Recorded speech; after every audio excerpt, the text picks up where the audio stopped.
morning, students. Today, let's start our fourth chapter, and the chapter name is In the Kingdom of Fools. Kingdom means Samrajya, Fools means Bevkoof. In the Kingdom of Fools means Bevkoofon ke Samrajya mein. Now, here in the reading, there is a very brief account of your story. And what is that? It is believed that fools are so dangerous that only very wise people can manage them.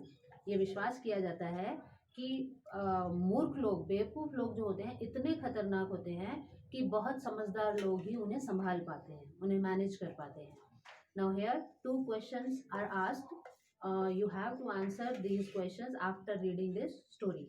And the questions are, first question is, who are the fools in this story? इस story में वो बेवकूफ कौन है, किनको बेवकूफ बोला गया है, व्हाट हैपेंस टू देम, और उनके साथ क्या हुआ. ठीक है, ये दो क्वेश्चन है. अब आप स्टोरी पढ़ेंगे, then you can easily answer these questions. Let's start the story. In the kingdom of fools both the king and the minister were idiots. बेवकूफों के साम्राज्य में दोनों ही, राजा भी और जो मिनिस्टर है, मंत्री जो थे, वो बेवकूफ थे. They didn't want to run things like other kings. वो दूसरे राजाओं की तरह चीज़ों को नहीं चलाना चाहते थे, मतलब अपने साम्राज्य को जो है जैसे दूसरे राजा चलाते थे वैसे नहीं चलाना चाहते थे. So they decided to change night into day and day into night. तो उन्होंने ये निर्णय लिया कि वो रात को तो दिन में बदल देंगे और दिन को रात में बदल देंगे. मीन्स रात वाले काम जो है वो दिन में करेंगे और दिन वाले काम रात में करेंगे. They ordered that everyone should be awake at night. अब उन्होंने ये आदेश दे दिए कि हर एक जो है वो रात को जागेगा, उस हर एक को जो है रात को जागना चाहिए. And till there fields and run their business only after dark. मतलब अपने खेतों को जोतना है या अपने काम करने हैं, बिजनेस करना है, कोई भी कार्य करना है, वो सिर्फ आफ्टर द डार्क, मतलब अंधेरा होने के बाद ही करना है. And go to bed as soon as the sun came up. और जैसे ही सूरज ऊपर आ जाता है, मतलब सूरज निकल जाता है, तो वो सब सो जाएंगे. ठीक है, ये डिसाइड हो गया. मतलब रात वाले दिन काम में हो, रात वाले काम जो है वो दिन में होंगे और दिन वाले काम सारे रात में होंगे. Anyone who disobeyed would be punished with that. और जो कोई भी डिसोबे करेगा इस ऑर्डर को, जो कोई भी अवहेलना करेगा इस ऑर्डर की, उसको जो है मृत्यु दंड मिलेगा, मतलब उसको अपनी मृत्यु स्वीकार करनी होगी उसके लिए. The people did as they were told for fear of death. अब मृत्यु के डर से जैसा भी लोगों को बोला गया, जैसा ऑर्डर मिला, वो उन्होंने वैसा ही किया. The king and the minister were dilated at the success of their project. अब राजा और मंत्री जो हैं अपनी इस प्रोजेक्ट की, अपनी इस परियोजना की सफलता पर जो है बहुत खुश थे. One day a Guru and his disciple arrived in the city. एक दिन एक गुरु और उसका चेला, डिसिपल मीन्स चेला, एक गुरु और उसका शिष्य जो है वो उस शहर में आए. It was a beautiful city. वह एक सुंदर शहर था. It was bored day night. और उस समय पूरा दिन निकला हुआ था अच्छे से. But there was no one about. लेकिन वहाँ कोई भी नहीं था. Everyone was asleep. हर कोई सोया हुआ था. Not a mouse stirring. एक चूहा भी नहीं हिल रहा था. मतलब कोई भी गतिविधि नहीं थी, कोई भी हरकत नहीं थी वहाँ पर. Even the cattle had been taught to sleep by day. यहाँ तक कि मवेशी जो होते हैं, कैटल मवेशी जानवर जो हैं, उनको भी दिन में सोने के लिए बोल दिया गया था. मतलब उनको ऐसा, जैसे लोग सारे दिन में सो रहे थे, ऐसे ही मवेशियों को भी दिन में सोने को बोला था. The two strangers were amazed by what they saw around them. अब अपने आसपास जो उन्होंने देखा, इसको देखकर वो जो दो अजनबी थे, वो गुरु और चेला जो था, वो आश्चर्यचकित हुए. And wandered around town till evening. और शाम तक जो है उस शहर के आसपास वो चारों तरफ जो है, शहर में चारों तरफ जो है वो घूमते रहे. मतलब आसपास देखा कि दिन हो रहा है और कुछ भी हरकत नहीं है शहर में, और शाम तक वो ऐसे ही घूमते रहे. When suddenly the whole town woke up. और तब अचानक जो है पूरा शहर उठ गया. शाम हो गई थी, अंधेरा होने वाला था. And went about its nightly business. और सारे जो हैं अपने रात के कार्य में लग गए, जो उनको करना है, मतलब दिन वाले काम जो करने हैं वो उस कार्य में लग गए. The two man were hungry. अब दोनों व्यक्ति जो थे वो भूखे थे. कौन कौन? दो व्यक्ति, अ गुरु एंड हिज डिसिपल, एक गुरु और उसका चेला. Now that the shops were open. और अब की जब दुकानें खुल गई थी, they went to buy some groceries. Groceries खाने पीने की, खाद्य सामग्री को बोलते हैं. तो वो जो है, अब दुकानें जब खुल गई थी तो वो कुछ खाने पीने का सामान लेने गए. To their astonishment they found that everything cost the same, a single duddu. अब उनकी हैरानी की सीमा नहीं रही ये देख के उनको हैरानी हुई। उन्होंने ये पाया कि हर एक चीज़ जो है वो हर एक चीज़ की सेम वही एक ही कीमत है, मतलब सब चीज़ की समान कीमत है, एक ही कीमत है। और वो क्या है? अ सिंगल डूडू। डूडू मीन्स आप एग्जाम्पल के रूप में 1 रुपी समझ लीजिए। 1 डूडू मीन्स 1 रुपी। वो वहाँ की करेंसी के बारे में बोला हुआ है कि सब चीज़ें जो हैं छोटी से लेकर बड़ी से बड़ी चीज़ की कीमत क्या है? एक ही कीमत है, वो है 1 duddu. Whether they bought a measure of rice और अ बंच ऑफ बनाना, मतलब चाहे वो उन्होंने चावल खरीदा या फिर एक केले का गुच्छा खरीदा, इट कॉस्ट अ डूडू। दोनों की कीमत जो थी एक सिंगल डूडू थी। The Guru and his disciple were dilated. अब वो गुरु और उसका चेला जो थे वो खुश थे क्योंकि इतनी कम कीमत में उनको सामान मिल गया। They had never heard of anything like this. उन्होंने कभी भी ऐसे किसी चीज़ के बारे में नहीं सुना था। They could buy all the food they wanted for a rupee. मतलब वो सारी चीज़ें खरीद सकते थे, खाने पीने की, खाने का सारा सामान खरीद सकते थे जो वो चाहते थे, और वो भी फॉर अ रुपी, सिर्फ 1 रुपए में। When they had cooked and eaten, जब उन्होंने खाना पका लिया और खा लिया, the guru realized that this was a kingdom of fools.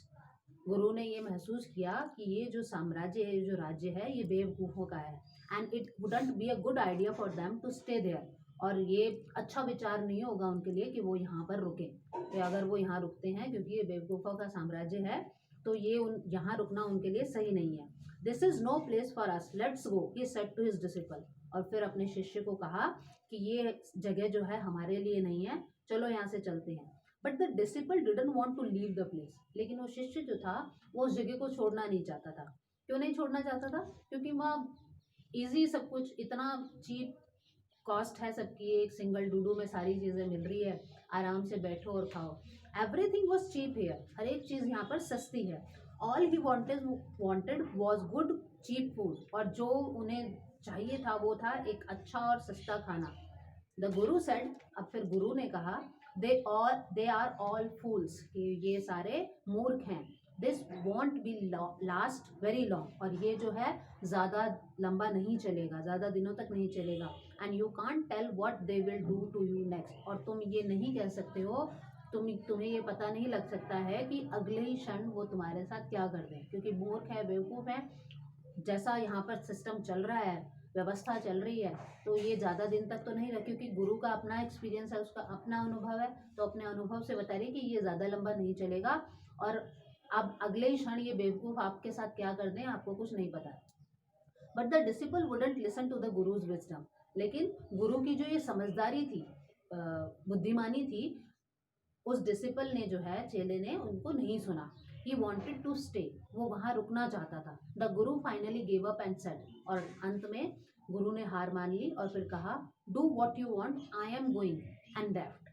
कि अब तुम जो चाहते हो वो करो, क्योंकि हार मान ली गुरु ने, समझा दिया चेले को, वो नहीं समझा, तो उन्होंने कहा जो तुम चाहते हो वो करो, मैं जा रहा हूँ, और फिर वहाँ से चले गए।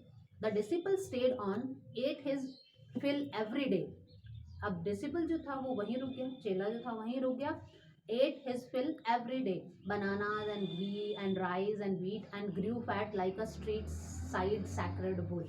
अब गुरु, वो चेला जो था, बनाना है, घी है, चावल है, गेहूं है, जो भी मन में आता था वो खाता था, और थोड़े ही दिनों में खा पीकर ऐसा मोटा हो गया जैसे कोई स्ट्रीट साइड सैक्रेड बुल हो, जैसे कोई खाया पिया घूमता हुआ सांड हो। जैसे बुल को क्या बोलते हैं? सांड बोलते हैं। अब कंडीशन, काफ़ी दिनों तक उसने खा लिया अच्छे से। वन ब्राइट डे, एक दिन, a thief broke into a rich merchant house.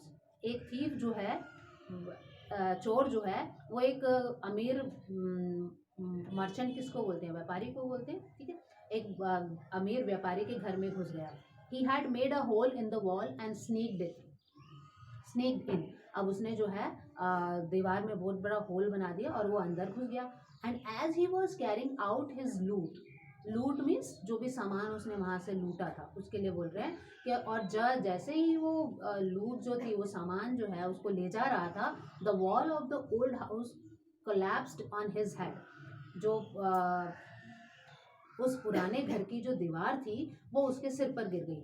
And killed him on the spot, और उसको तुरंत ही मार दिया। मतलब दीवार उसके सिर पे गिरी और ऑन द स्पॉट तुरंत ही वो वहीं पर मर गया। His brother ran to the king and complain, उसका भाई जो है वो राजा के पास भाग के गया और उसने कंप्लेन की, your highness when my brother was pursuing his ancient trade, कि भगवान, जब हाइनेस बोलते हैं ऑल माइटी के लिए, ठीक है, भगवान जब मेरा भाई जो है अपना जो उसका पौराणिक व्यापार जो है, अब वो चोरी, ये नहीं कह रहा कि मेरा भाई चोरी करने गया था, वो ऐसे कह रहा है कि मेरा भाई अपना पौराणिक व्यापार जो है, जब वो अपने व्यापार को कंटिन्यू कर रहा था, परस्यू कर रहा था, a wall fell on him and killed him, एक दीवार उसके ऊपर गिरी और उसने उसको मार दिया।